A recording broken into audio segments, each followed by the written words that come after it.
All right, Zig coming in on the top. Today on the show, we have Micki Free, Grammy-winning blues rock guitarist. You might know him from Shalamar. You might know him from his solo work as Micki Free or Micki Free in the American Band. Or you might know him from Charlie Murphy's True Stories. You know, the one with Prince and Eddie Murphy and playing basketball and eating pancakes, blueberry pancakes, after they were done playing basketball.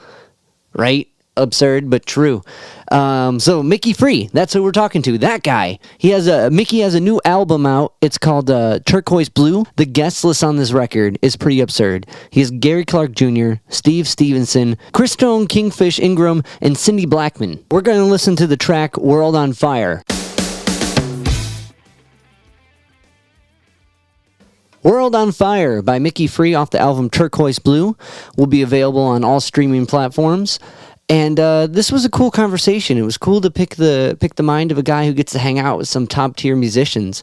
Like you see videos and pictures and like stories of people hanging out with each other that you don't think would. Like, oh yeah, just hanging out with Carlos Santana and Billy Gibbons and Gene Simmons, and it just sounds like it doesn't sound real. So it was really cool to kind of pick someone's brain that's who they hang out with. Like and they get to hear some cool stories about Prince and Miles Davis. It was a really cool conversation. Before we get into this conversation, if you can like, rate, review, subscribe to the podcast and all the podcast platforms, it helps me keep talking to cool guests and sharing their insights with you. So, with that being said, this is my conversation with Micki Free. So, what was like with your family? Was there music in the family? Not really. You know, no one played an instrument, if that's what you meant. Yeah. Yeah, no, man. I mean, I was just the odd guy out that, wanted to play guitar, and I made it like my life mission to do so. I knew what I wanted to be kind of like very young. I wanted to be like a rock star. That was my dream. And I pursued it all my life, to tell you the truth. I mean, I'm that guy for real, the way I look, everything. There's nothing pretentious about me. That's just who I am. And like I said, from very young, that's what I wanted to be. I mean, Gene Simmons had to, when Gene Simmons discovered me, he was big on education. And he says, you should get some sort of degree or something while you're doing this, because, rock and roll isn't forever. And, Gene was right. But, that's the deal. No one was really into music except for me like that way. Was it that one? That's super interesting, because like Gene, he seems like the guy that you'd get the lessons from about like the music industry, like more so than the music. That's a whole nother like thing to learn. Like you get into it from playing and trying to figure out how you can do this all the time. Right. Right. And like you don't really think about that. So that's a solid like lesson. Did you dive into like some did you take classes on anything else? Oh yeah. I mean, what did you major? Public relations. Nice. Because of Simmons, Yeah. And he was the best teacher at it. Kiss's Browning, as we all know, is second to none. Gene Simmons is really the genius behind all that, and him and Paul Stanley managed me for probably 15 years, and I run my Micki Free brand. It's called Dark Idol Music. That's what Gene Simmons nicknamed me, the Dark Idol. Can you dig that? So, I run my business on the Gene Simmons format, to tell you the truth. Yeah, man, it was very... Gene Simmons is a smart guy. He used to be a teacher too. Did you know that? No, I did not. What do you teach? Yeah. I can't remember exactly, but I think it was younger kids. Okay. Younger kids. So he's real philosophical, and he's very intelligent. Besides being a big DICK. When you run, but not all not all time. True. I love him to death, though. But I did not know that. That's cool. Yeah, man. But yeah, that's like, that's a good method because it works. It's still working. You know what I mean? Like, that's a good technique to learn. Like, you learn that form, then that's amazing. Yeah, well, Go ahead. I was gonna. So was in your family? Was there like, was your dad or your mom? Did they run a business? Was there kind of like a? Because one thing I find amazing about your career and your musicality and your musical ability is like you're thrown in all these different situations, like, and you handle them all like they all turn out well, like, and it takes a special like adaptability to be able to be like, all right. Because I've listened to a fair amount of interviews, and you call yourself a rock guy, but you're playing with Shalamar, and then like you got a flute record, you got all these different, you're doing a soundtrack, you know what I mean? Like there's all these different forms you have to take to make music work, and if you have like a limited mindset where I'm just this guitar guy, it's not going to pan out. So you have this ability to fit wherever needed, and like. Does that come from? Is that something you learned just by doing it? Is there someone in your family that kind of like inspired that type of mindset, or was it just whatever you could do to make it work? You know, it's just really who I am. Really, those different aspects of me doing different music and outlooks on music. It's just who I am. Actually, you know. Yeah. I'm a mixed blood Native American descendant, and so, you know, I never thought I'd ever play Native American flute, but, you know, I heard a guy play it, and I was at a powwow, and I thought it was probably the most beautiful instrument I've heard, you know, and so I wanted to play it. So he gifted me a flute, and I got to tell you, I don't read music. I don't do anything like that. It's all by ear. Everything that I do is by ear. So I learned how to play that. And to date, I have like 5 Native American flute CDs out, and they all have won awards, Native American Music Awards. Yeah. And then, that's crazy, right? Yeah. And then, you know, then my guitar playing, you know, I've always been first and foremost, in my mind, a guitar player. That's what I wanted to be when I grew up, and that's my main instrument. But again, you know, when Gene Simmons first discovered me, there was an opportunity to join that group Shalamar, and I was like, who the hell is Shalamar? You know? Yeah. So a great story. So this was in LA. So Gene Simmons and I at the time got in his Rolls Royce, and we went up to on Sunset Tower Records, and we actually bought one of their cassette tapes, if you can dig that, bro. And and put it in Gene's roller and listen to it, and it was funk R&B, which I was never into. And I was like, I don't want to join that band. And Simmons goes, look, we're going to get you a deal anyway. You know that, he said, because the Kiss company was behind me too. But he said, and this is only the way Gene Simmons could say it and make sense. He says, if you join Shalamar, we will negotiate a solo deal at the same time. He says, and you'll be joining a band that's pretty big right now that has a bunch of hits to it. And it would be like getting into a limousine instead of a taxi cab your first time out. So I knew exactly what he meant. So I said, all right. So I joined Shalamar. First year, won a Grammy. It was crazy, man. It was crazy. And then, you know, other opportunities came. But, you know, I do everything for survival, yes. For survival, but that's second. Mostly it's just something in me that wants to do these things musically, basically. Yeah, that's it. Was it like, well, it would have to be, right? Because if not, it'd be pretty painful to make it through. Because you stuck around for a minute. Oh yeah. So like, what was like coming from like this blues kind of? Because that's what you dove into first, right? Was like blues and rock like that. Yeah. I was living. My stepfather was in the service, so I was living in Europe, in Germany, as like a young boy.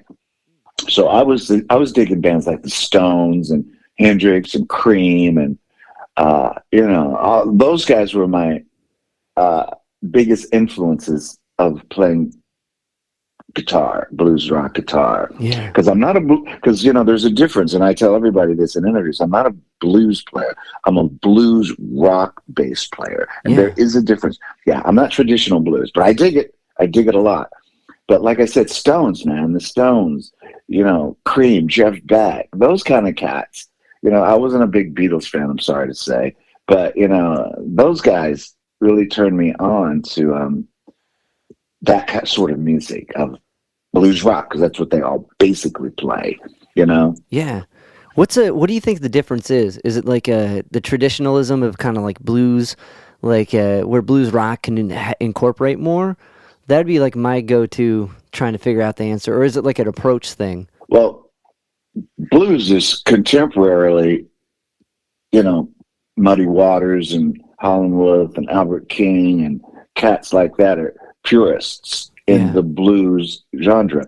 Then you get classic rock guitarists, let's say, that dig the blues, and they started putting their own touch and their own spin on their way of playing the blues, i.e. the Rolling Stones thought they were playing blues when they were playing. It wasn't blues, bro. They thought they were playing blues, but it wasn't. And gotcha. So introduced a new sound. The Rolling Stones created their own sound thinking they were black. Keith Richards said that in his book. Yeah. They thought they were black, and right? Yeah. And they weren't. And their sound is nowhere near being black. But they think it's funky, soulful, bluesy, rocky, R&B kind of stuff. But it's killer. It's the Stones, man. It's the Stones. Yeah. Did you catch them? Were you able to see them live when you were living over there? No, I never did. That was in the 60s. And if I could have seen the Stones, it would have been in the 70s. And they're like 72, 74 leg. I mean, that's when they were, to me, at the peak of their coolness. Yeah. Bill Wyman from the Rolling Stones is a very good friend of mine. I played in Hard Rock Calling a couple, 3 times. It's in London, in Hyde Park, 100,000 people. And Bill and I became friends because a little Steven from Bruce's band introduced me. Yeah. And he jammed with me a couple times in those big festivals in London. And we're still friends to this day. I love Bill Wyman. But believe it or not, bro, Bill Wyman knows more about freaking blues probably than any white person I have ever met. He wrote a book called The Blues Odyssey, and he gave me one, which is amazing, of detailed chronological stuff of when the blues started. Oh yeah, man, he's deep. He's deep. Wow, and man, you seem to be in the right place at the right time, meeting like all these. Because when I look at the list of people you hang out with, you're hanging out with some top tier players, man. They're crazy, right? Yeah, that's awesome. How much of that do you think that's just being in the right place or being around the right people? It's kind of a combo, know. Sometimes you can't be around the right people, but those right people have heard of you and what you have done, i.e. my stint in Shalamar, man, which brought me in a really, really close contact with Prince all through the 80s. We became good friends, and Prince wanted to do this with me, and Prince wanted to do that with me, and we hung out all the time. It was legendary. And then that friggin' legendary basketball game that we played that's on the Dave Chappell Show. So, that thing just blew up, man. I mean, it's ridiculous. And so I became kind of infamous from that basketball game. Yeah, man. And these days, it's only me and Eddie Murphy that are left standing because Charlie Murphy's gone and Prince is gone. So we're the kind of guys, those are the 2 guys, that win that infamous basketball game. And they talk about it all the time, man. It never dies. I mean, I did an interview, and I did this. This is the craziest thing ever. ESPN called me up and said, "What? Yeah, well, would you do right? Yeah, would you do an interview with us regarding the basketball game that you played with Prince?" And I was like, "Really?" And they said, "Yeah, we consider it the biggest and most famous basketball pickup game in history." That's what they called it. And so I'm on ESPN talking about playing basketball with Prince. It was pretty cool, but that was kind of weird, Yeah. But it is a pretty infamous game. Like that's. Oh yeah, man. I mean, it's ridiculous. That's awesome. But it's all true. It's all true. Every bit of it's true. That's what's so wild about it. Do you think? Yeah. Okay, so I've been thinking about that, and I was thinking, I'm like, I'm sure you get asked about that all the time, but like all the time. Do you think Prince was, since he was so good at like dancing, that's why he could play a game like that in heels like that? Maybe a little bit of balance, but he came from a black upbringing, man, and basketball is a big deal, right? And so. Yeah, and he wasn't Prince in high school and stuff, so he was a short little guy, and he had to try to fit in. So, he could excel in almost anything he did, and basketball was one of them. Did I know that? Hell no.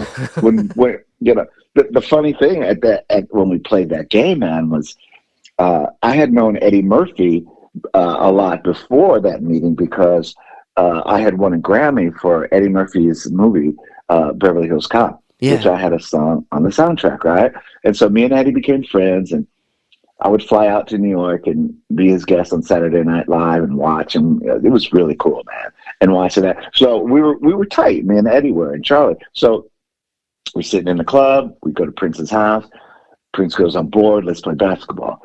And Eddie Murphy looks at me like, what the fuck? On his face, and I'm looking at Eddie Murphy like, what? I don't know what he's talking about, man, right? Because I'm looking at Prince like, basketball, and it's true. We were in our club clothes, bro. And Charlie and Eddie and those guys just went out to their limo and put on shorts and shit and tennis shoes. And I knew we were gonna die right then and there. Right? But Prince just said to me, Prince just goes, "Okay, Micki, take the ball out, give it back to me." And I said, "Okay," because I didn't want the ball. So they were like hungry wolves looking at us like, oh yeah, bring it, baby. And I gotta tell you, I took it out, gave the ball to Prince. Long story short, the guy played like Steph Curry, Michael Jordan, and whooped up on those guys so bad. I don't even think I took a shot in the game. Prince shot every time.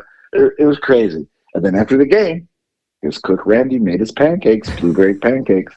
True story. All of it's true, bro. It can't not be. Like it's so wild that that can't not be a true story. That's the truth. Yeah, that's the truth. And if you watch Charlie, at the end he goes, and that's the truth. And if you don't believe me, ask a cat. Ask a cat to play basketball against Mickey Free and Prince. Just ask him. You'll see what I'm talking about. And it's fucking true. How crazy, right? It's absurd. It's so cool. Like, have you been asked to play? Someone been like, let's do this? Let's play. Oh, yeah. Yeah? Oh, yeah, they ask me all the time. Oh, yeah. And, sometimes, for real, sometimes jokingly. Yeah. I said, the only way you're going to play with me if it's your cook's going to make us blueberry pancakes, and I got to talk to the cook first. I got to talk to her first, bro. Oh, yeah. We laugh about it all the time. That's amazing. Man, I don't even know if you could eat blueberry pancakes without someone bringing that up. Well, I mean, it was so heavy duty that freaking Dave Chappell Prince put Dave Chappell's skit cover of him on a Prince album. Right. That's how big it was. Breakfast Anytime or some shit. It was crazy. Yeah. I mean, it just blew up, man. And to this day, I get asked about it all the time. I've done a couple TV things for Netflix and stuff about Prince, and and they always want to talk to Prince's crew and his people, and always they want to talk about me and blah blah blah blah blah blah. Because me and Prince were pretty infamous in the '80s because of women. We were like, yeah, baby. We were like those guys that like had tons of girls and stuff. But it always comes back to the basketball game. Yeah. It's pretty crazy. So you met him through Eddie Murphy, right? That's how you started your relationship? No. Okay. Then how'd you meet Prince? I met when I was in Shalamar. Okay. We used to frequent the same clubs in Los Angeles and actually around the world. And, I got to know Prince's manager. Her name was Jamie Shoup at the time. And she started to tell Prince about me. And our initial relationship was rocky because, like I told you, we get into it about women. Oh, yeah. Because he had that band, Vanity Six, and the girls in Vanity Six were digging on me. and Prince didn't like that. So we had a little brush a couple of years, and then as he got really big, he kind of let it go, and then we became buddies after that. So because to see someone play, like, excel in all, like, musically, you can't help but notice Prince excel, right? Like, you can't witness Prince without being, fuck, that's Totally. musicality, breathtaking, and like, but then to see that kind of shift, that focus kind of shift toward this guy's got this like ability to achieve in whatever he is trying to do, and like to see it in the form of like, okay, now he's doing that with basketball, like, kind of like hanging with him and getting, like, maybe even pick his brain a little bit. Did you, like, what are some of those, like, those tendencies, or did he have like did you see him go into like focus mode?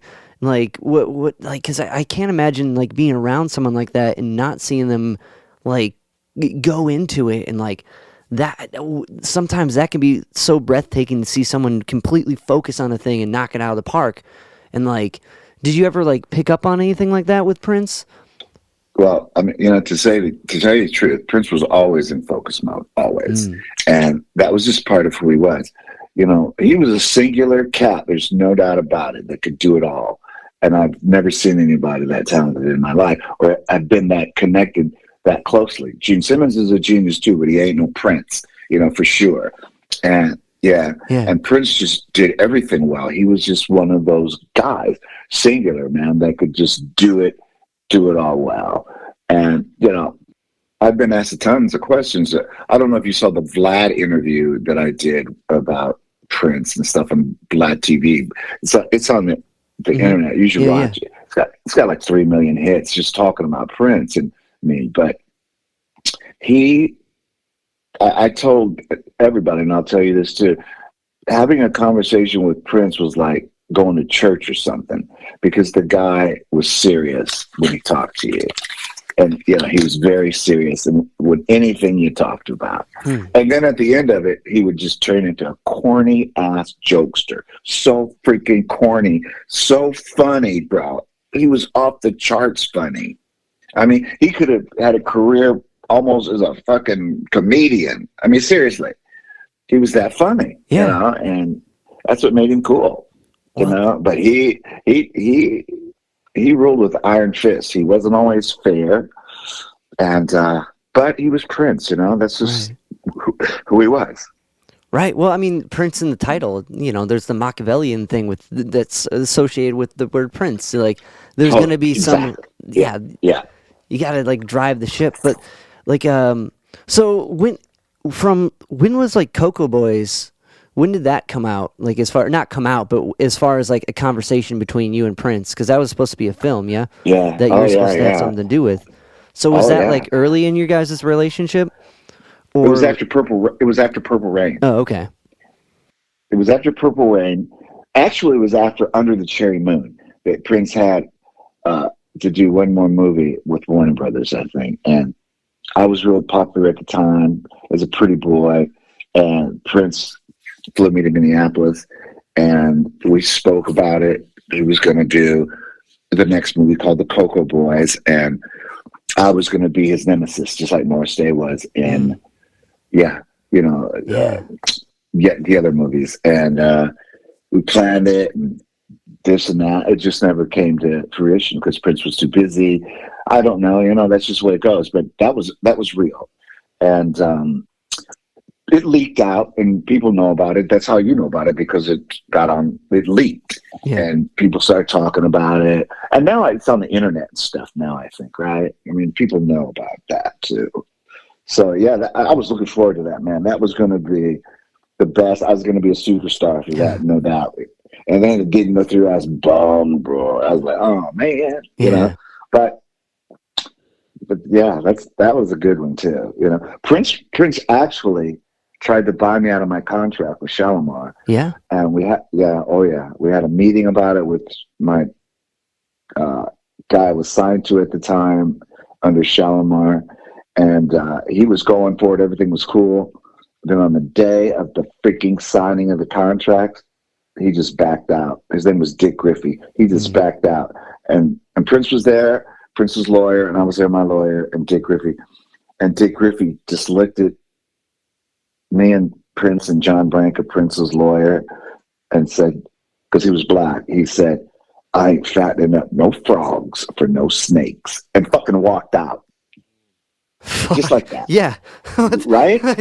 I'm looking at Prince. Prince is looking at me. He's behind sunglasses. Yeah. He tilts the sunglasses down on his nose and looks at me like, Then fucking Prince got up and walked out. Damn.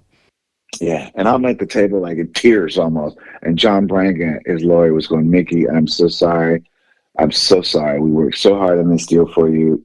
Prince really wanted you in his camp. We were ready." It was a fucking nightmare, man. Yeah.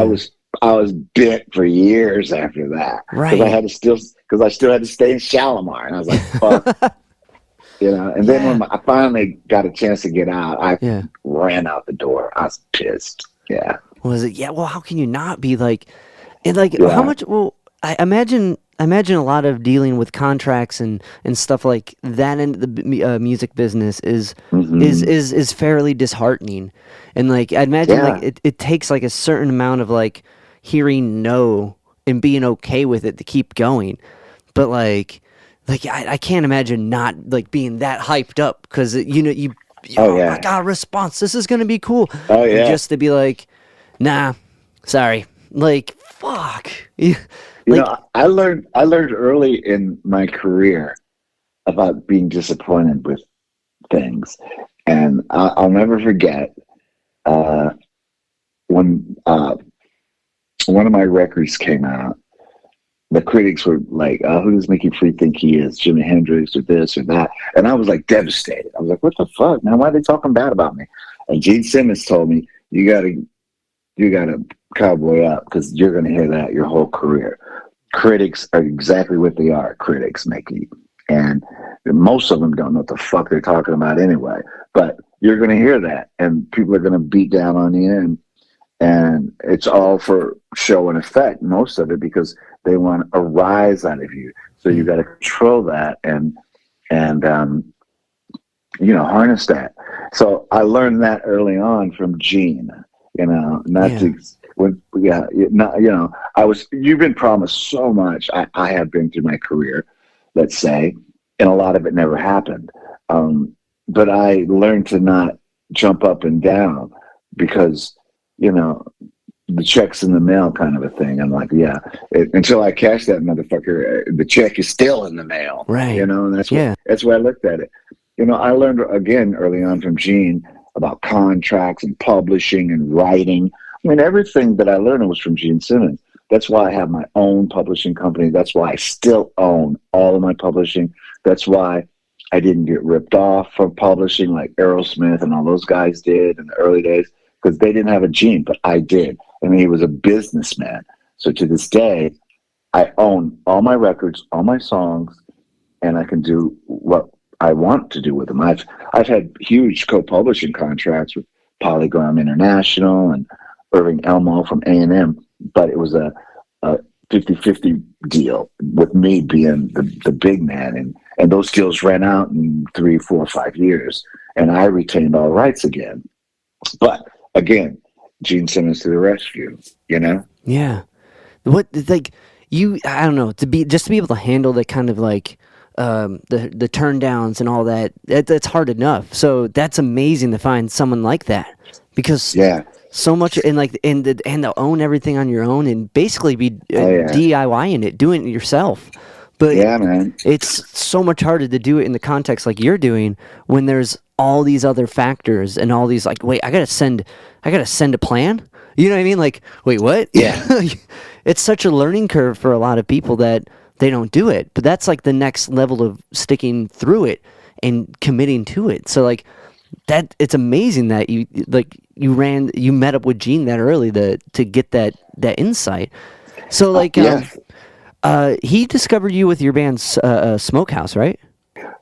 It wasn't my band, but I was in that band. Everybody gets that wrong. It wasn't my band, but I was in that band, Smokehouse. I was the guy that wrote all the songs and really commanded all the attention. I was the lead singer, and residential cool guy in those days, you could say. And we opened up some shows, and this is crazy too, bro. But early on in my career, probably 18, 19, 20, 21, the manager at the time was the drummer's brother in Smokehouse. And so he was a pretty good agent, a booking agent throughout the Midwest. So he got us on this tour, now dig this, with REO Speedwagon, Kiss, Ted Nugent. Fuck, yeah. Right? Yeah. And it was and so we opened a bunch of shows for them, and Kiss was the headliner. So we, opened a bunch of shows for him. One night, Gene Simmons walks out after I got off stage, and Kiss was in all their garb and stuff. I'll never forget it. He looks down at me, goes, big monster boots on, goes, "You're a star." And I was like, oh shit, Gene Simmons just said that to me, you know? Yeah. And then he said, if you're ever in LA, look me up. And so probably 5 years after that, maybe, I was in LA, and I was playing in this rehearsal room in LA called SIR. And there was a knock on the door, and we opened the door, and it was Gene Simmons. And he stuck his head in, and he goes, "Remember me?" I'm like, "Simmons!" He goes, "Oh, I want you to come to lunch with me. I have somebody I want you to meet. I'm glad that I found you." And I said, okay, cool. So long story short, I bet you didn't know this part. At that time, Gene Simmons' girlfriend was Diana Ross. Right, okay? Yeah. So we went to lunch, and I met Diana. And Diana expressed the fact that Gene had told her all about this guy that he'd seen years ago. And at that time, Prince was starting to be really big. And Diana Ross wanted a Prince guy on her new label that she was starting called RTC Action label. And so Gene Simmons says, "I got the guy." And he introduced me to Diana Ross. And this is cool. So Diana goes, "Okay, Micki, I want you to do a showcase for me, and I want to come and see you play." And I said, okay.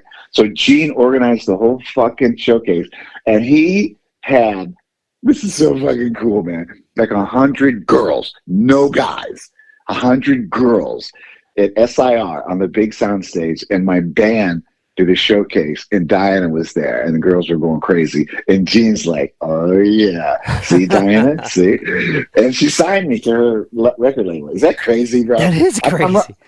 I'm writing a book, actually. I'm actually writing a book. Yeah, oh yeah, because you need to with Gene stories like this, like. Oh yeah, oh god. Gene just said I was supposed to write this book probably 20 years ago. Simmons told me to, but I just was like, the fuck wants to read a book about me? That's what my thinking was, you know. But now when I look at and read up some of the stuff that I've done in my lifetime, I'm like, fuck, man, that's pretty fucking cool, you know. And you don't even have enough time to talk to me about the stories I could tell you. Let's go. Bro. I'll stay on the phone until you stop. I mean, there's so fucking many. It's unbelievable. Yeah. Well, I mean, if those are the highlights, you know what I mean? Like, those are, you know what I mean?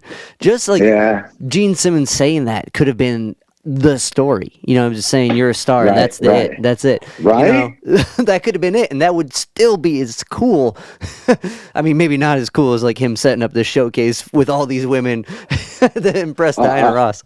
Like, and then this is even cooler. So then after that, Diana took me on tour with her. I didn't have a record out. I didn't have shit out. I just had my little band. It was called Micki Free and the American Band. And we're in LA. This was like 80, 82, let's say. And so Diana took me on tour. And she's only playing arenas, bro, like Cobo Hall in Detroit, Dallas Union Arena. I mean, fucking 20,000 seats, right? And Simmons was, Kiss wasn't doing anything that summer. So you're going to love this part. Gene Simmons went on tour with us, and he ran the sound for me. Gene Simmons was my sound man, baby. Right? Is that crazy? So Gene ran the sound. And man, and it's endearing stuff like that, because Gene was, before he had his family and everything, I was kind of like his son kind of vibe. So he took really care of me and interest in what I was doing, spearheaded a lot of stuff, made sure it was right, taught me a lot of stuff. And that's how it was between Gene and I. And, you know, to this day, we're still buddies. I mean, I was just with him in Vegas probably 3 weeks ago. That's awesome. Yeah, when he opened up, they're going to laugh at this, but it's all true. Gene Simmons art show at this casino there, and I was there with Steve Stevens from Billy Idol because he was on my record. So I went to see Steve and Billy, and I saw Gene was in town, so I emailed him, and the next thing I know, the Kiss Company called me and told me where he's going to be, and he's expecting me, and so I went there and we hung out and took a bunch of pictures. It's all over the press and shit. But it was very cool to see Gene again because I don't see him that much, you know. Yeah, he's a busy guy. Well, yeah. I wouldn't with someone who's if he's doing that amount to help you figure your stuff out. His pies have to be like ridiculous, like as far as how many hands and pies he's got. He's probably got so much. Exactly, and that is so true. He's got his fingers in every pie there is to be eaten. Trust me, bro. The guy, you know, when Kiss finally gets off the road, which they seem to be doing, he's got so much shit to do. Forget it. He's got companies, him and Paul, you know, Rock and Brews, all kinds of stuff. Gene's heavily into real estate, all kinds of stuff, man. So does he, like, as far as like, for a normal like Gene Simmons, hey, I got this thing I'm working on, would you be interested in? Does he ever hit you up with like that, but far off the left field from music? Like, is he ever like pitching like real estate ideas to you, or like pitches like that? Or is that just kind of when you ask him, hey, what you working on, and it's just this list of like what? He's never reached out to me that way. Okay. You know, he is who he is and does what he does. And but I know Gene, if there's something that comes across his plate that he thinks would be good for me, or I got this guy, he would let me know. That's the way he is. You know, okay, I know I can make an introduction, and he makes introductions a lot in the day, and then he would just back out of it because it's all you needed was Gene Simmons' word to get you through the door. And the guys were like, oh, fuck it, Gene backing this guy, then this is our guy. And that's how he's got that kind of clout. Yeah, well, he's got the merit behind it, but no doubt, yeah. Okay, that's cool. Like, yeah, I can't imagine like having a friend like that who's just got all that going on. You know what I mean? Like just hanging out with the friends that are in the band. Well, you got to go. You tour a record, this, that. Okay, that's cool. Like that's impressive enough. But to be like, I'm working on like all these business adventures, and we're coming out with a new record. What? Like, how? Yeah, I mean, he's a workaholic, no doubt. You know, he doesn't go on vacations until he got married, and his wife Shannon, who's a good friend of mine as well, finally made him. Yeah. He didn't go on any vacations. He goes, I'm working. I don't have time to have a vacation, and he inbred that in me too. I was going to say. After I got married and stuff, my wife was like, we don't never go on vacation. I'm like, we don't have time to go on vacation. She was like, oh, spare me the Gene Simmons rhetoric. You know? Yeah. Oh, yeah. She goes, let's go on vacation. So I finally got into the mode of going on vacations. And so we'd go to the Bahamas and shit like that. It made life easier, bro. Trust me. No, I think that's solid advice because, like, so much of the music, like, kind of industry and work of it is being there. And like, if you're not there, you should be writing and practicing and getting ready for the next thing. Especially, I feel like a lot of this is now kind of put on the DIY. So you're doing a lot. You know, like right now we're doing this interview to promote your record. Like there's so much that's put on you to keep active and aware. And I don't know about that one. Maybe I should reach out to them. And like there's this spin of like, well, if I'm not appearing, I'm disappearing. You know, like that's very true. You have to stay relevant, you know. I mean, you know, as we both know, the music business has changed, bro, immensely. You know, it's not the same of when I was rocking hard and super famous. Now they call me legendary, and I'm like, fuck, don't call me that. I said, that just means old. I said, don't fucking call me that, you know. And I said, if you do call me that, say living legend. Yeah, you know, it's true. You know, and I've been blessed with opportunity. There's no doubt about it. But trust me, I worked for that opportunity. And you can't make a deposit in a bank with no money, as Gene would say. So I had the goods, and people saw it, and people understood it. You know, I was always confident in what I could do. I'll tell you that. I was always confident, not conceited or cocky, but confident what I could do. And I just honed who I was from an early age, from a very early age. I had a Cherokee mother who was very dominant and very strong. And so I kind of came out as a alpha. I'm not a sheep. I never have been. I'm not a follower. Okay. People follow me these days. I've never followed. Not because I didn't want to, because I wasn't a follower. Yeah. So through music, I just wanted to be this person, and I was lucky. I had talent, but I was very lucky. Right place, right time, like you said. On a tour with Kiss, Gene saw me. But you got to have talent, like to put the money into the bank, right? Because just doing that without anything else doesn't work. I mean, the best compliment Gene Simmons, he's given me a couple of compliments. So probably one of the best ones was when people started talking about my music, and he would say two things: Mickey Free is just not a pretty face, number one, and when they started to really get into me about the Hendrix shit, Simmons would go, Mickey Free is a Jimi Hendrix innovator, not a Jimi Hendrix impersonator, which is very cool. Yeah. And so, dude, I consider myself blessed right now, in my life.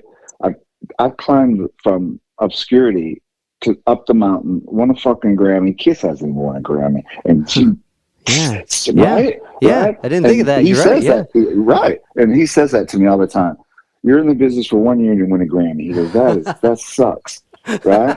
Yeah. So I climbed the fucking mountaintop, and I'm still relevant in these times,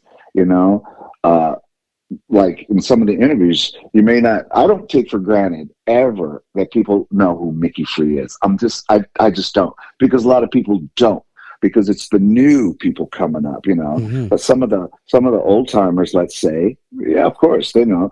But now the younger generations know me. Why? Dave Chappelle. And that's for sure and for certain, Yeah. And so now, those people know me.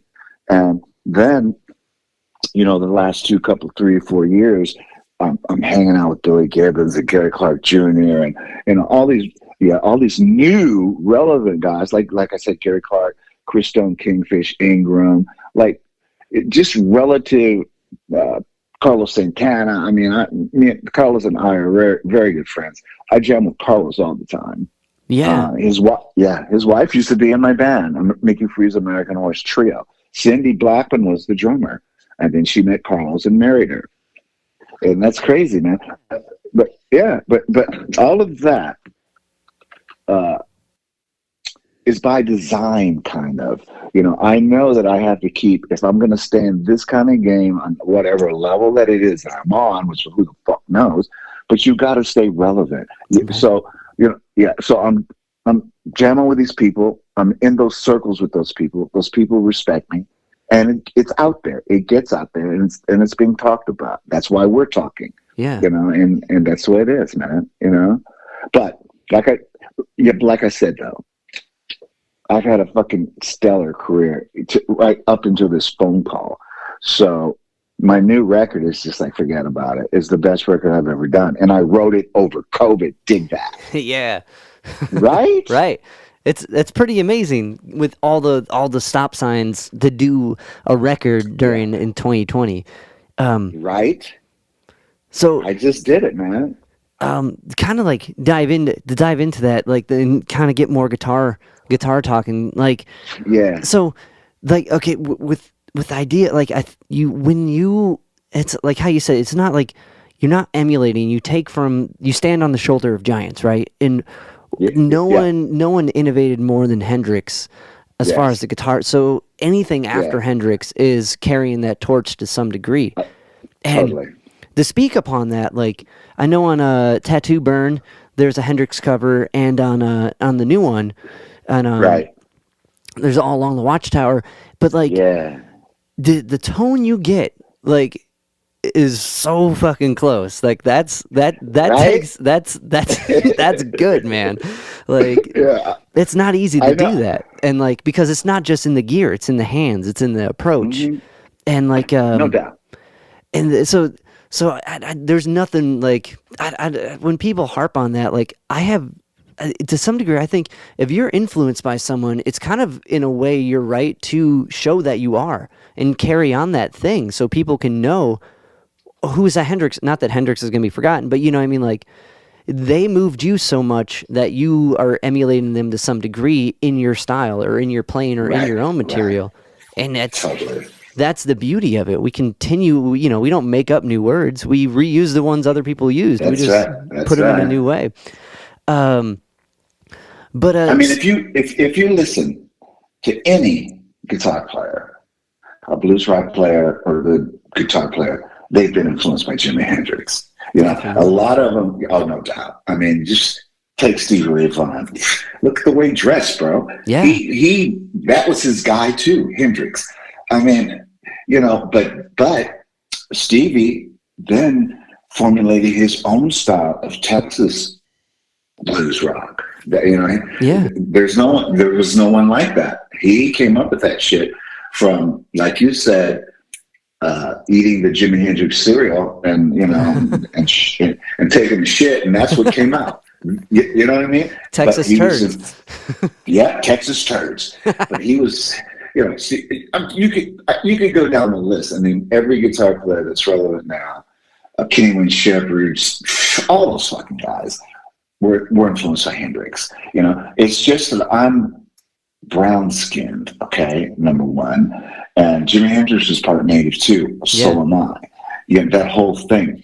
And the one thing I learned early in the game, even before I met Billy Gibbons, was tone through my amps. Tone. Yeah. Tone is your signature sound and what you can do with that tone. And that's a big part of my sound. I get fucking great tone. I mean, that's for sure and for certain. If everyone says that, I know it because I worked on getting that sound, listening to albums, playing gear when I was young, trying to get as close to tone of Hendrix and my other, like Robin Trower and all those guys that I dug, trying to get their tone close to that, but never copying those guys. And I said this in the last interview that I did a couple days ago.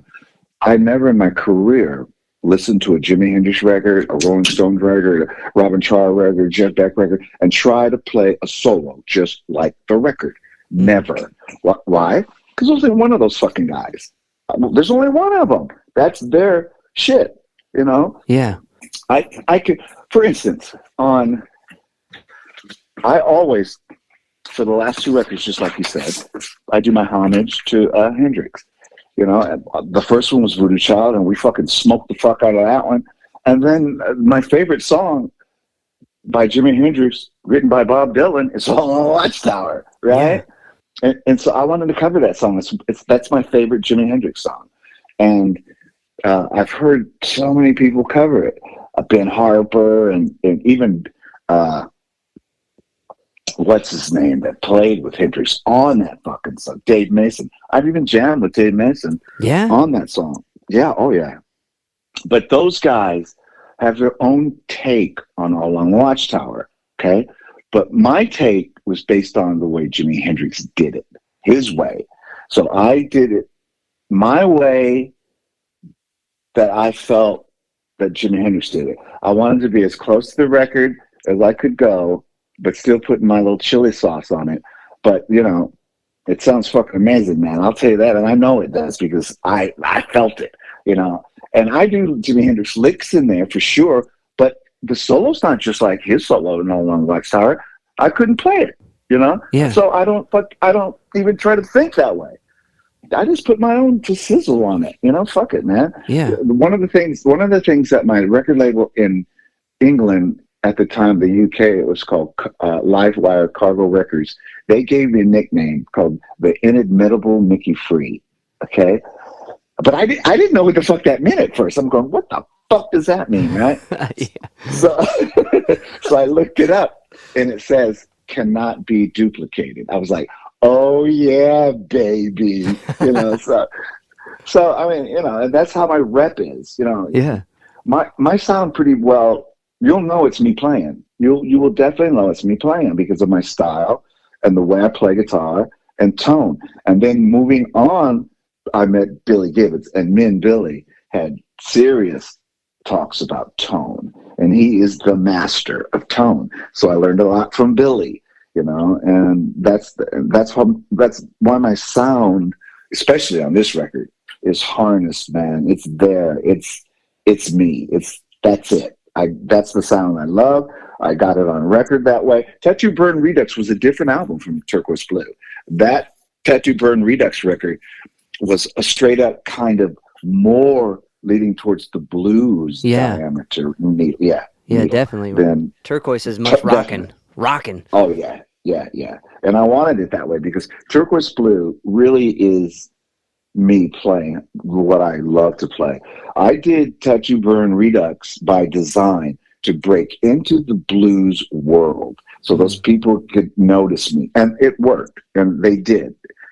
It's got some blues rock stuff on there, but it's got some pretty traditional, straight up blues songs on there too. So yeah, man, that's quite a compliment. And like you said, and like Billy said, I could pick up any guitar and plug it in and out, and I would sound the same because it's in your fingers for sure.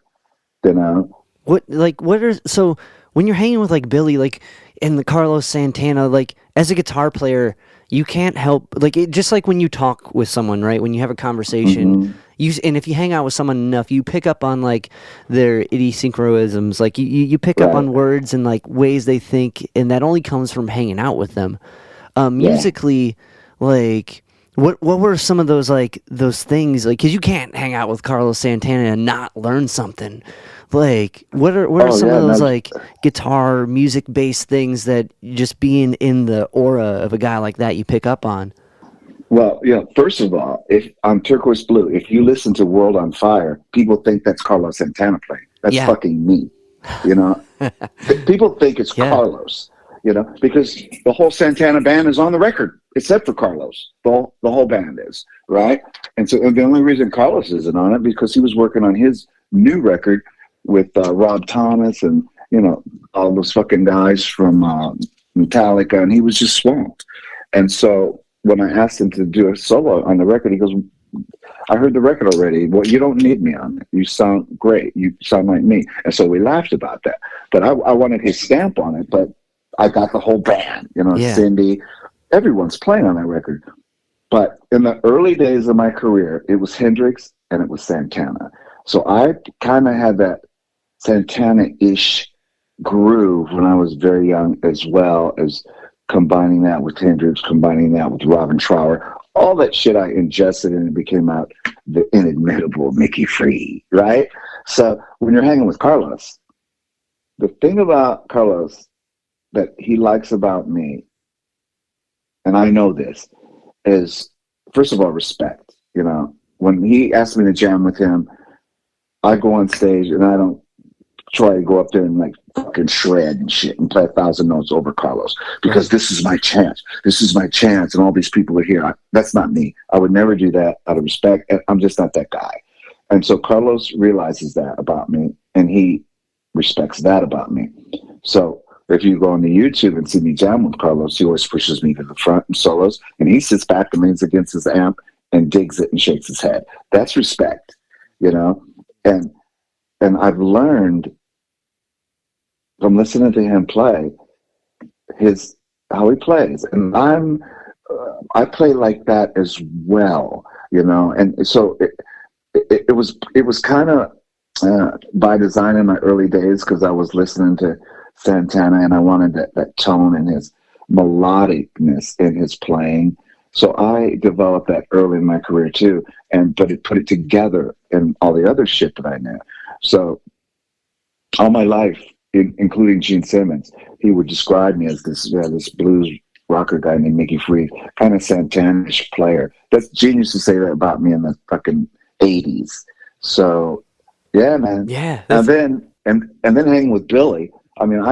For instance, if you listen to the song Low Riding 420 on Turquoise Blue, that sounds like fucking ZZ Top, bro. Because that's totally influenced by Billy. And the way I play guitar in there sounds like Billy. And people say, is that Billy Gibbons? I'm like, nah, man, it's me. But, you know, I recorded with Billy in the Bahamas, and I've, you know, the ZZ Top records were at the forefront of guitar playing that I loved. And so, again, I kind of adapted that vibe into my arsenal.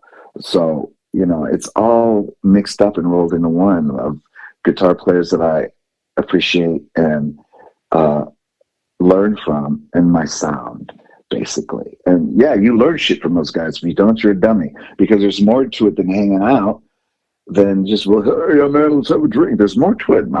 I'm calculated that way. I mean, I'm going to hang out with these stars because I'm like a sponge, Simmons used to call me. I soak everything up, bro.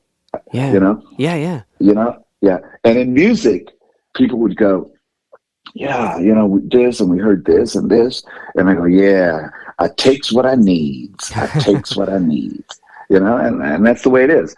Nobody, I can't even tell you one guitar player right now that's original in a sound that's never been before them.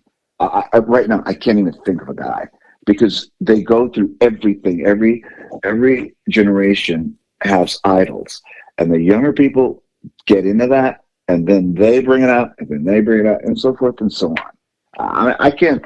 You could tell me one, that'd be great, but I can't think of one. And to be honest with you, as for me, I don't give a fuck about being a legendary guitar player. I could care less, bro.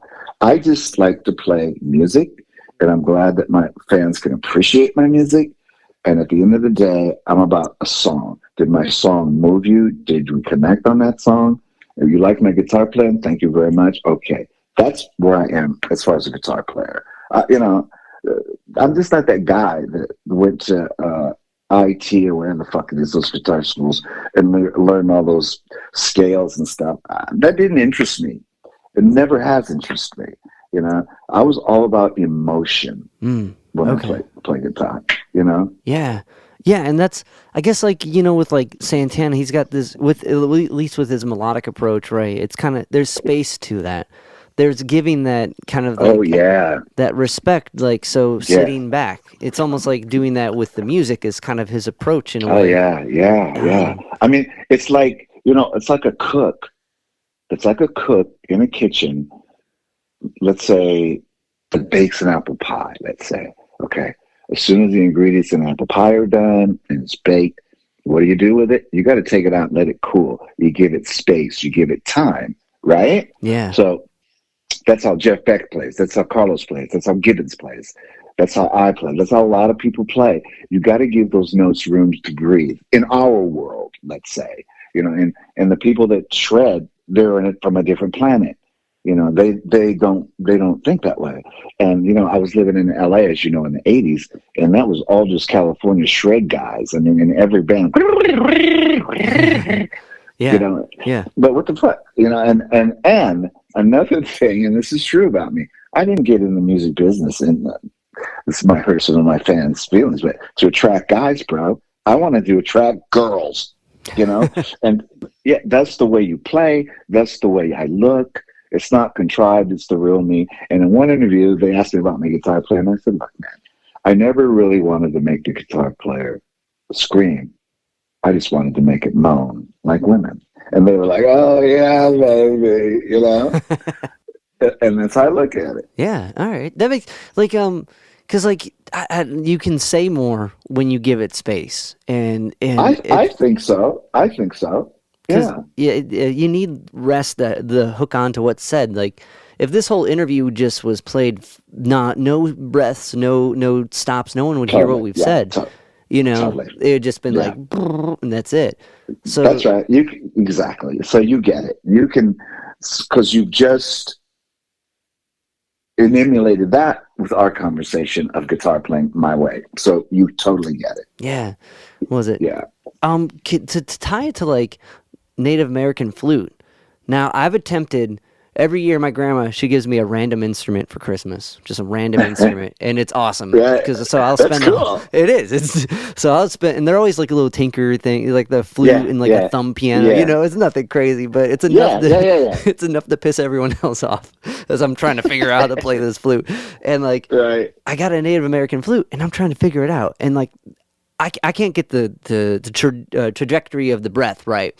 But the notes are like minor pentatonic scale, and it's interesting because a lot of like Native American music has like those blues tendencies in it. So like we even talked about Hendrix. He had some Cherokee in his family. I think it was his grandmother. So as far as adapting what you know on guitar to flute, because your flute records are dope. Like they're not, it's not hack at all. That's some real flute playing, and like how you apply it to the guitar, your approach with guitar. Like usually that backing track for kind of like that, any music like labeled as therapy or spacey. But you have like a harmonic direction and like this rock bass to it, which is cool because it's not just like atmospheric. There's a melody that you're following with this approach. So like, can you talk about maybe like, was it hard to adapt those kind of like approaches to guitar to flute, or was it hard to like reel it in with like your guitar music that you do, or was it just easy? The fact of the matter, and this is very true, I play the flute like I play guitar. If you listen to the way I play guitar, it's the same as the way I play flute. It's melodic, and there's two ways you play the Native American flute. One is traditional, which is without any contemporary instruments. Okay, I can play totally traditional with the very native style playing, or I could play contemporary, is which you dig and which I like playing and which like all my fans like playing as well. And that's just me learning that the instrument, the Native American flute, and then taking it to another level of what comes out through me through the same lane as the way I play guitar. That's how it happens. You know, I didn't really start out playing like that or thinking I was going to play like that, but I got kind of good on the Native American flute, and I could move well on it and incorporate it into. In my show, dude, I play a couple Native American flute songs because people want to hear that shit, and it was like, yeah, man. But I can play it to my music, like music, you know, contemporary music, and. You know, every Native American flute is not the same key. So I've got like 24 different flutes and they're all in different keys. So, you know, and then when you're doing a blues song, and I can play Native American flute to a fucking blues song, you get that flute in that key and you play. You just have to know that the Native American flute doesn't have all the notes in it. Yeah. Like of the key that you're going to play in, but you find them, and that's what I do. So it wasn't hard. No, it wasn't hard for me. Like I said, I have a natural ability for instruments. I play like 7 of them, and it's just natural. That's it, man. It's a gift from God because I can hear it, and you know, I can go there and I can find it. That's how I learned how to play. In the old days, man, way before you were born, I'm sure, albums, and as you know, vinyl's back. But I fucked up many albums with a needle, going back and listening. My mom's going, you're gonna ruin that record. I'm like, okay, but that's how I learned. Yeah, and listening more so than anything was listening, and I would pick up a guitar, and I would find where you are by just finding it, bling, bling, bling, bling, you know, and I find it. For instance, when I jam with people, you know, I don't fucking read notes, and I know I've got a pretty good knowledge of chords and shit, but I don't, you know, when they say E flat minor, G7 flat, I'm like, what the fuck is that? Just play the song. So then they play it, and then I know where to go with it, you know? Yeah. That's the way I play, you know, by ear. And when people ask me to play on records and stuff, it's because of my sound and the way I play. That's it. Nothing more than that. They come in and do your thing. Sorry, I didn't mean to cut you. I was going to say, so much of music is listening as far as the player is concerned. Oh, and yeah. It's interesting, like, how far that kind of gets thrown off. Like, how Right. And I agree that there's a visual component to it. When you go see a show, you want to see a performance. You know, you want to see entertainment that way. But as far as, like, musicianship, a lot of it, like, so many people I feel get caught up in, like, gear and just, like, things that are very visual that take away or just, like, that take away from actually listening to it. Because it's to, like, just to be in the room with, like players like Santana and Billy Gibbons and, like, you know, just to be in the room and be able to hear how they approach it and know that you've listened to yourself so much that you can kind of gauge that and apply it. Like, Victor Wooten's got a good bit. Theory it's not fact, you know, it's just a theory. Yeah, he's a bad motherfucker too. Yeah. And, like, so much of music is kind of examined through notes and through kind of visual aspects of it, and, like, that listening part's taken away. What other instruments do you play? Are they all, like, strung related, or are they, like, is it like drums, bass? Yeah. I play bass. I play guitar.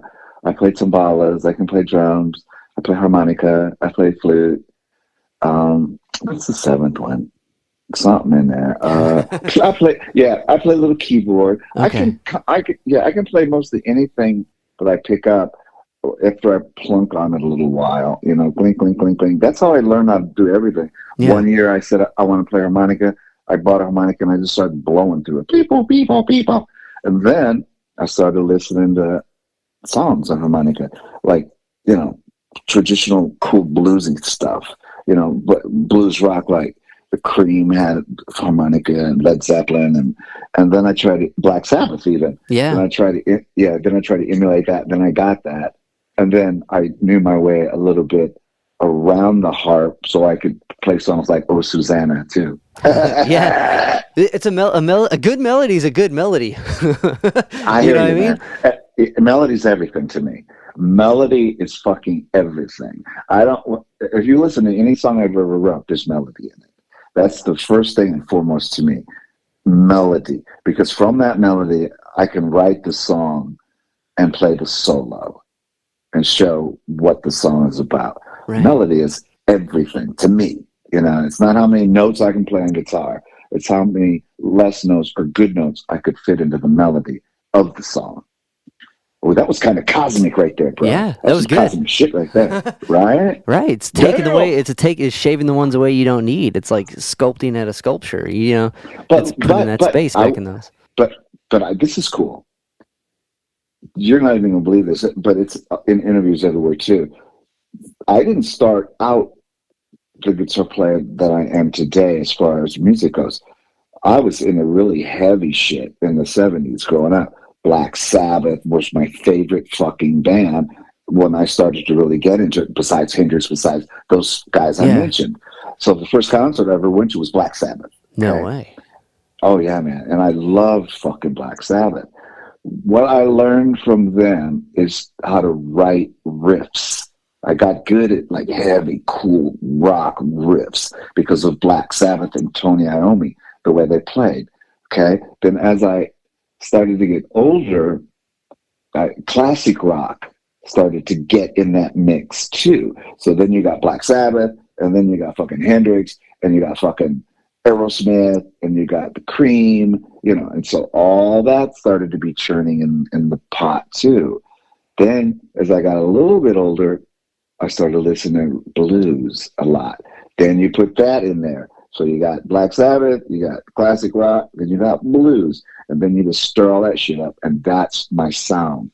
Blues, rock, a derivative of all of those things. And the guy this is crazy too. The guy, and they're still good friends of mine to this day, but I really learned how to write good songs and structure was from Rick Nielsen of Cheap Trick, who is still one of my good friends today. And the guy can write songs. I mean, Surrender, get out of here. I mean, he's a good songwriter. He's not a great guitar player, but he doesn't give a fuck because that's not his thing. He's a songwriter, you know. Oh, well, yeah, Cheap Trick, you just get stuck in your head. I'm trying. Oh yeah, Surrender, Dream Police. I mean, fucking, they got hits up the wazoo, and they're still out there doing it, bro. Yeah. My tour manager is Cheap Trick's tour manager. That's how, you know, that's how far into it that I am. I know all those motherfuckers, and we're lucky to be alive still in this day doing what we can do, knock on wood. And as you know, I mean, the fucking COVID thing has just fucked our lives totally up, because that's how we make a living. Right. And, you know, but we're still out there trying to push it and get it right. Why? Because that's the way it is, man. That's who we are, and that's what we do. Seriously, that's it. Yeah. You know, that's what it is. And like, well, okay, to kind of like touch upon, like, so with the Sabbath kind of thrown into the mix, like with songs like Heavy Mercy and Bye 2020 off the new record are very riff based. And now that you put that in there, I can't unhear that influence, which is cool, which is very cool. Yeah. So like, and then I want to put a pin into the current industry, but like, so coming from this like kind of blues and this rock and like, was it to do Shalamar, like to do a project like that, which is very like you know what I mean? It's stepping with those like same kind of notes in like that same kind of approach, but differently. Yeah. And it's very much dialed back, and like it's very syncopated and in the pocket with certain things. Like, so like was that a challenge, or like what were some of the challenges to adapt to that approach?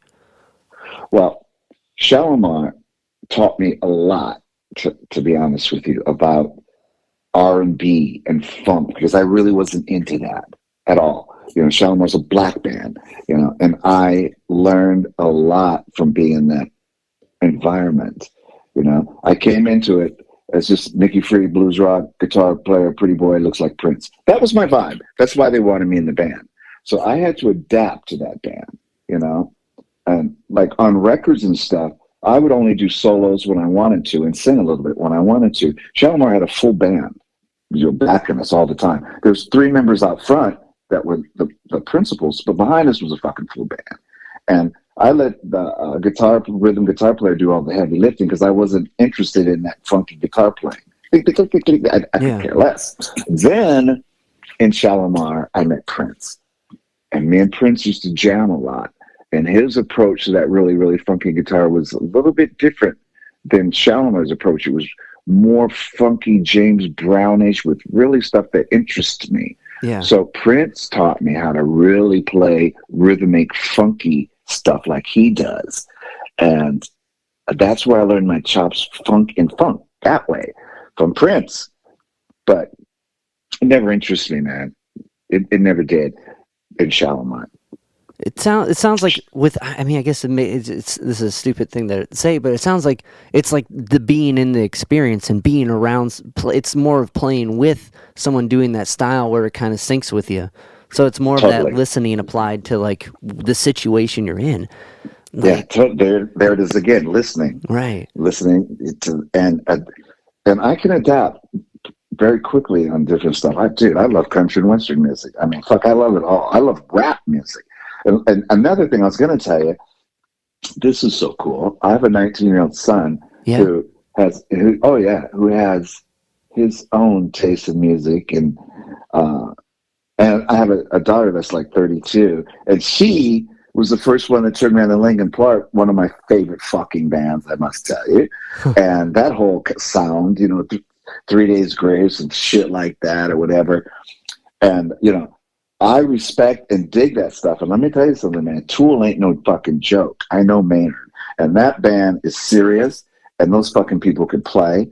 And they got their own shit. And I respect that, and I dig it, man. I dig Tool a lot, you know? And dude, I'm just like, I don't know, man, living the life. Music is the medicine. Music is my medicine. I dig it. I really do. I mean, like, it might sound corny, but I'm kind of like a real musician, for real. You know, I can walk it like I talk it, besides all the weird shit I wear that people love too. But I would agree with that statement 100%, because just like if you look at the credentials that we've kind of gone over, they're all different situations, and the only thing that's besides you, that's the through line is music. And that's the musician, someone who can adapt what they do to the situation they're in. And like, so I would agree with that statement 100%. Yeah.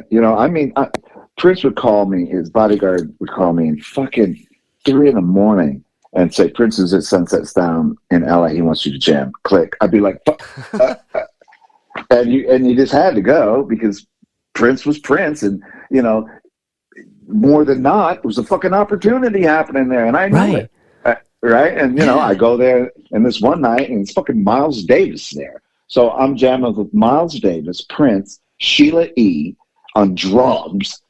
Prince made me play bass that night, and I was like, "Oh my god, I can't play bass that good." He goes, "Yes, you can play bass." So I was playing bass, and he was playing piano. It was fucking crazy. But I'm jamming with Miles Davis, bro, and Prince. That's fucking crazy. That's a concert I would pay a lot of money to be at. Like, fuck, this shit like that always happened, And it was never a dull moment. Did you with that particular incident, did you get to pick like Miles's brain at all? Did you get to talk to him? No. Okay. He didn't talk hardly at all. Yeah. Yeah, he wasn't a talkable cat, to tell you the truth. And when he did talk, he was mumbling, like that. Seriously, I don't know. I didn't understand what the fuck he said. And even when I hang out with Billy, man, I emulate Billy to him, and I could do a killer ZZ Top Billy impersonation, and he would just laugh and let me do it for you. So we'd be in the studio, and he'll go, I'll check it out. Listen, why don't you go back and put some more mojo on that first line? Do that for me. That's good. That's right. Yeah. And he would fucking die laughing, man. And that's just from hanging out with him and jumping on his shit, That's awesome. Wow. But I mean, just to be around that, as musicians, one of the kind of you want to hang out with the dudes that are better than you musically, and that's how you grow. Mm-hmm. And man, you've gotten to hang out with those guys. But just like you were saying, it doesn't come from not putting the work in. So, oh yeah, and let me tell you something. They wouldn't hang out with you if you didn't put the work in. Right. That's the way that works. They don't need no hanger-oners, but if they consider you almost like a peer and someone that's got it and that's affable, then you can dig it and they can dig you, and that's the way it is. I don't mix with everybody that I meet. There's a few names that I don't like, and I'm not going to say them from egos and all that shit. Right. That I've met that I wouldn't, and they're big timers that I could care less to be associated with, just because of their vibe and their conceit and their aura. I'm part native. I'm spiritual, man, and I believe in karma, and I believe in what you put out there comes back, and I always try to do the good things. That I really do, and that's the way life is for me. Like I said, I've been blessed. I think I've been fucking blessed, man.